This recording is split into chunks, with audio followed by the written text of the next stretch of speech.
নমস্কার বন্ধুরা, সুপর্ণার রান্নার চ্যানেলে আপনাদের সবাইকে স্বাগত জানাই। আজকে চলে এসেছি একটি সুন্দর রেসিপি নিয়ে। রেসিপিটির নাম কাঁচকলার কোপ্তাকারি। তার জন্য নিয়ে নিচ্ছি দুটো কাঁচকলা, একটা আলু ডুমো করে কেটে নিয়েছি, একটা পেঁয়াজ, 1.5 ইঞ্চি মতো আদা, 5টা রসুন আর 3টে লঙ্কা আর একটা কুচনো কাঁচা লঙ্কা। প্রথমে কড়াইতে জল দিয়ে কেটে রাখা কাঁচকলাগুলো দিয়ে একটু লবণ আর হলুদ দিয়ে কাঁচকলাগুলোকে সেদ্ধ করে নেব এবং ওগুলো সেদ্ধ হয়ে গেলে একটি পাত্রে তুলে নেব।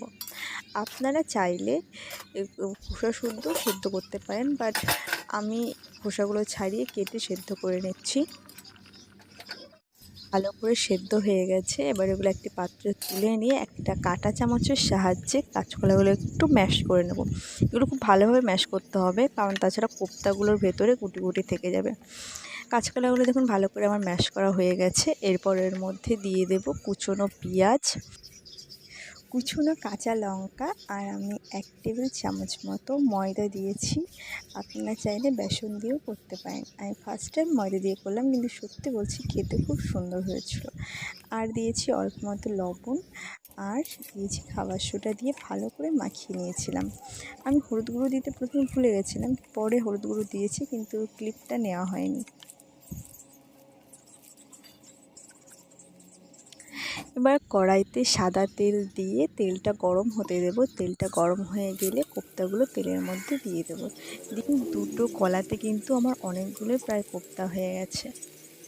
এই কোপ্তাগুলো কিন্তু খুব ভালো করে ভেজে নিতে হবে, লালচে কালার মতো করে ভাজতে হবে।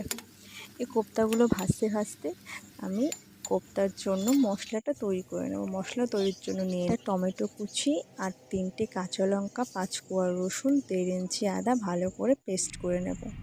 এবং মশলা করতে করতে আমার কোপ্তাগুলো খুব সুন্দরভাবে ভাজা হয়ে গেছে। এবার এই কোপ্তাগুলো একটি পাত্রে তুলে নেব।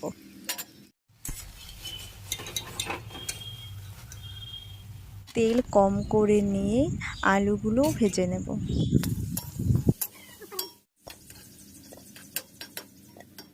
আলু ভাজা হয়ে গেছে। ওই তেলের মধ্যে জিরে ফোড়ন দিয়ে কুচনো পেঁয়াজ দিয়ে একটু নেড়ে চেড়ে নিয়ে যে পেস্টটা তৈরি করে রেখেছিলাম ওই মশলার পেস্টটা দিয়ে দেবো।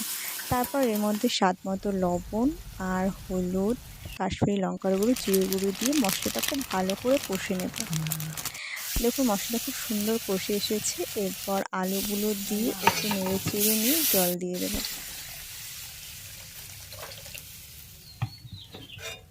এরপর ঢাকা দিয়ে আলুটা সেদ্ধ হতে দেবো। যখনই আলুটা সেদ্ধ হয়ে আসবে তারপর কোপ্তাগুলো দিয়ে দেবো।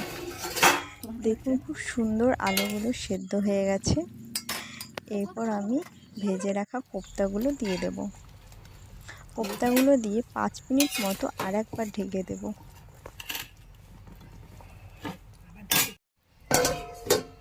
5 মিনিট হয়ে গেছে, ঢাকনাটা খুলে দিলাম। আমার হাজব্যান্ড তো বলছে দারুণ হয়েছে। ঠিক এরকমই কিন্তু গাঢ়ত্বটা রাখতে হবে। এরপর ওপর দিয়ে কিছুটা গরম মশলা ছড়িয়ে দিয়ে নামিয়ে নিলেই রেডি আজকের রেসিপি কাঁচকলার কোপ্তাকারি। আপনারা কিন্তু বাড়িতে এইভাবে একবার ট্রাই করে দেখবেন এবং আমাকে জানাবেন ঠিক কেমন লাগলো। আপনারা আমার চ্যানেলটিকে please like, share and subscribe করে দেবেন। টাটা, আবার দেখা হবে নেক্সট রেসিপি নিয়ে।